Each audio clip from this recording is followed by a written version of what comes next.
Zwembad De Parel in Domburg is voor een groot deel verwoest door een brand die in de verre omtrek was te zien. Ik zat vanmorgen gewoon aan mijn bakje koffie beneden eigenlijk en toen hoorde ik alle toeters en bellen voorbij komen. Het was echt gewoon een grote zwarte rookpluim. Dus toen was het al duidelijk dat het echt mis was, ja. En verder in deze uitzending. Scheepsbouwer Dame krijgt miljoenen steun. En ook paarden hebben last van overgewicht.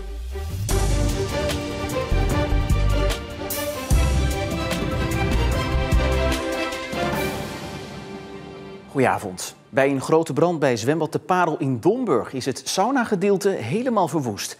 Vanwege de vele rook werden bewoners van omliggende woningen gevraagd hun huis te verlaten. En om de brand te kunnen bestrijden werd de stroom op het vakantiepark uitgeschakeld. De brand werd vanmorgen voor openingstijd door medewerkers ontdekt. Ik stond klaar om de toren schoon te gaan maken bij ons. En toen ging het brandalarm af.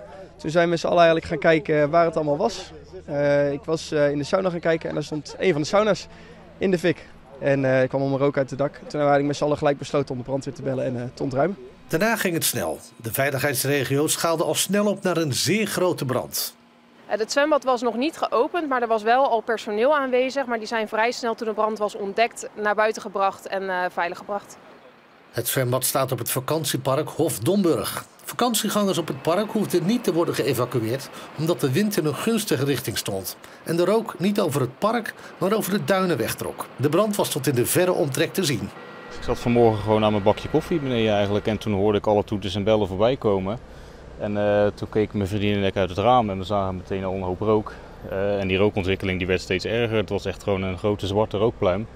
Dus toen was het al duidelijk dat het echt mis was, ja. We konden slecht bij de brand komen van buitenaf, dus hebben ze besloten om de muur open te breken om dan gericht de brand te kunnen gaan blussen. Al snel werd duidelijk dat het pand niet meer te redden was. En vanwege instortingsgevaar werd een deel van het zwembad al gesloopt. Het is zonde. Het is wel een plek waar veel mensen natuurlijk vroeger ook veel kwamen. Ook de bowlingbaan zijn we vaak geweest. Het is ook wel een beetje een ontmoetingsplek voor veel mensen, denk ik. Dus ik hoop dat het in de toekomst toch weer mooi terug kan komen op een andere manier. Rond 2 uur werd het sein brandmeester gegeven. En zojuist is bekend geworden dat het zwembad en het bijbehorende vakantiepark Hof Domburg nog tot zeker zondag dicht blijven. De gasten van het vakantiepark worden daarover nog geïnformeerd. En meer hierover op onze website of in de app. Een vierbaansweg van Goes tot aan Bruinisse. In 2040 zou die er moeten liggen, is tenminste de wens van de provincie. Na een onderzoek naar de bereikbaarheid van Zeeland en hoe de wegen toekomstbestendiger kunnen worden. Er is vooral gekeken naar de capaciteit van de Midden-Zeelandroute. Je loopt via Zeeuws-Vlaanderen, de Westerschelde-tunnel, Goes, de Zeelandbrug zo richting Rotterdam. Een drukke route en die zal in de toekomst alleen maar drukker worden. Onze economie trekt aan, meer woningen. Maar het is ook een belangrijke calamiteitenroute voor als de A58 eruit ligt. En de conclusies van het rapport wat we hebben laten opstellen, dat is dat we die route forser moeten maken. Dus eigenlijk in de toekomst dat het ook verbreed moet worden. Er is vooral gekeken naar de Deltaweg tussen Goes en Zierikzee. Een van de drukste wegen van Zeeland waar regelmatig files staan. Zeker in vakantietijd. Dus wij hebben die verbreding, zegt het rapport, vanaf 2040 echt nodig.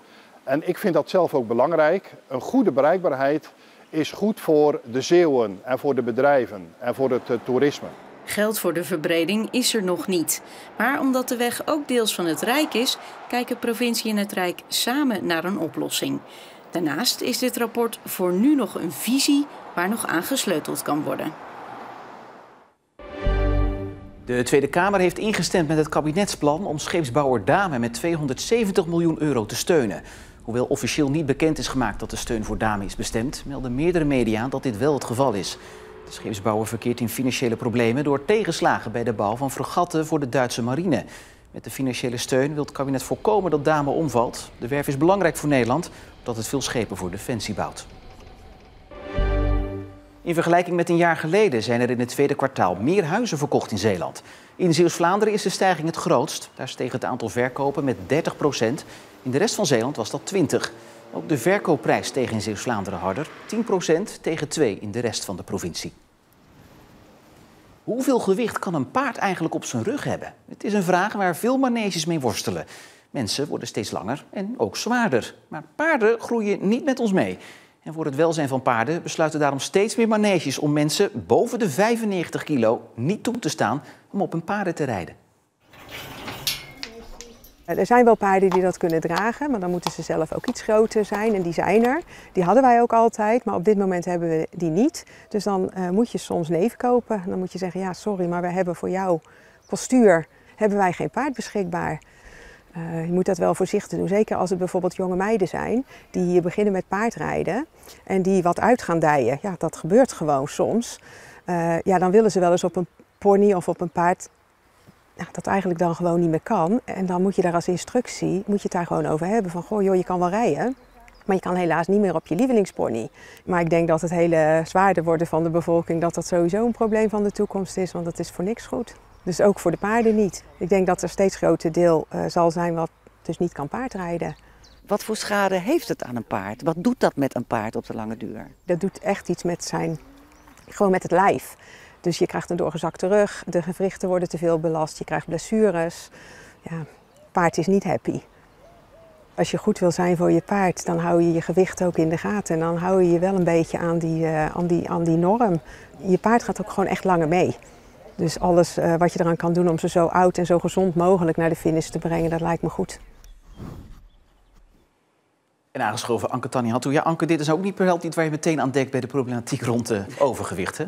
Nee, maar het is echt een discussiepunt in de paardrijbranche. En er is dus die norm van maneges en ruitersportverenigingen. 15 tot 20% van het gewicht van een paard mag je als ruiter wegen. Nou ken ik dus iemand die op die manege die we net zagen reed. Een beetje flinke vent. Maar dat was altijd Jack, was een heel groot paard. Daar reed hij altijd op. Maar ja, Jack werd oud en ging dood. En nu is er voor die man dus op die manege geen paard meer om op te rijden. Dat is een voorbeeld. Je zal als paardenliefhebber maar horen dat je niet meer op je lievelingspaard mag rijden. Ja, dat is ook pijnlijk. Zeker voor meisjes die wat zwaarder worden in de puberteit.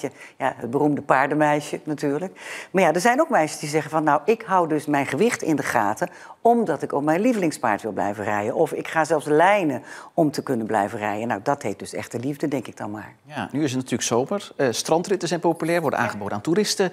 Nemen die maneges die ritten aanbieden deze norm ook serieus? Nou, ik heb alle maneges, de website van alle maneges bekeken. En eigenlijk hebben ze bijna allemaal een maximumgewicht nu erop staan. Variërend van 80 tot en met 95 kilo dan ongeveer. Het is ook een beetje wat voor soort paarden ze hebben. Ja, en wat ook belangrijk is, en dat staat er ook bij al die maneges, rijervaring. Want je kan wel leuk langs het strand wil gaan galopperen, maar als jij een blok beton bent omdat je nog nooit op een paard hebt gezeten, dan ben je een doodgewicht. En daar wordt niemand blij van. Ook het paard niet. Anke, dankjewel. De wesp is terug. En niet zo'n beetje ook, want na rustige jaren maken bestrijders zich op voor een drukke zomer. En alsof dat nog niet genoeg is, rukt ook de gevreesde Aziatische hoornaar weer op. Antoine Keel van Kik Ongediertebestrijding vult zijn volgende bus gif. Onder het overstek van dit huis in Oosterland zit weer een wespennest. Het is er één van vele deze dagen. En dat terwijl het pas juli is. Het heeft te maken met het voorjaar, dat is goed. Het is warm genoeg en vochtig genoeg. De wespen kunnen overleven door de warmte en de vocht zorgt ervoor dat ze veel insecten te eten hebben. Ideaal weer dus en dat blijft voorlopig zo. Daardoor groeien kleine nesten razendsnel uit tot flinke kolonies. Ze zijn er van 50 tot 100 zeg maar en over een week of twee dan is dat al dubbel of driedubbel. En dat kan groeien tot 2, 3, 4, 5 tot misschien 8000 per nest. Ook de Aziatische hoornaar profiteert van het warme weer. En dat is een stuk zorgelijker. De exotische wesp jaagt op bijen en andere bestuivers met grote gevolgen voor de Zeeuwse natuur. Als de nesten wat groter worden, over een week of 2, 3, dan gaan ze hoger zitten. Dan kunnen ze gewoon tot in bomen zijn, tot 20 meter hoog. In Zeeland de hoogste bomen ongeveer. Ja, dan vind je ze ook niet meer zo makkelijk. Het weer gaat dus bepalen hoe groot de plaag van de Aziatische hoornaar wordt. En dus ook hoe druk Antoine het gaat krijgen.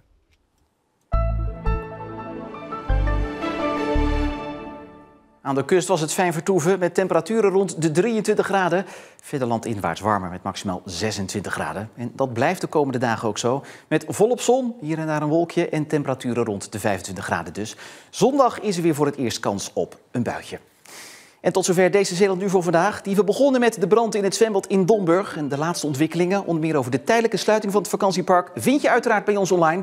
Dat is in de app of via omroepzeeland.nl. Voor nu nog een hele fijne avond.